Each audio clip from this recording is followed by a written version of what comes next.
ummandla waseNgcobo usoloko ujamelene nezenzo zolwaphulomthetho kuquka ukushishina ngeziyobisi kunye nempi yonqevu bebanga unobenani.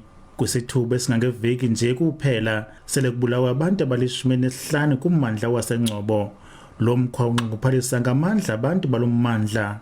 Abantu bayabulawa, udibane nomntu ayaqala mna umqhela umuntu oswelekileyo apha uba kalumi.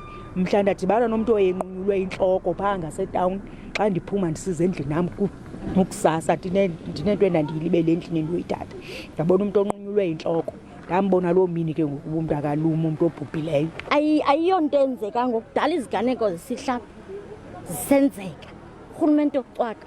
Urhulumente uthi uxhalabile ngezenzo zokuthengiswa kweziyobisi. Ngoku into engeneleyo ngokungenelela omnye umcimbi osothusayo noko lo mcimbi we-drug dealers.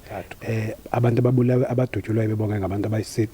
Abanye babantu into esiwarishayo into yoba ngomntu obezihambela endleleni, omnye ngumntana only ona 3 years. Kodwa enye into futhi esenza noko sibe nethemba lento yoba noko sizawude sifikelele ekubeni into yoba yintoni into eyenza le nto, into yoba bakhona abantu 2 ababanjweyo. Amapolisa uqinisekisile ukubulawa kwabantu.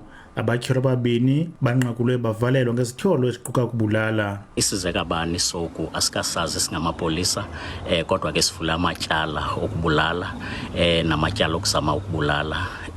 Uphando lwethu lusaqhuba, sibambe abarhanelwa 2, safumana nesibhamu kubo. Ukubulawa kwabantu ngokungenalusini kulo mmandla kwaqala ukuqatsela ngosuku lobulawa kwamapolisa 5 awayephangele kunye nejoni lomkhosi wokhuselo weli elalingekho sempangelweni ngonyaka 2018. Kulo mbhodamo kwaphinde kwabulawa amalungu 7 ebandla i-7 Angels kwaMancoba. Ndinkululeko Nyembezi, iindaba ze-SABC eNgcobo.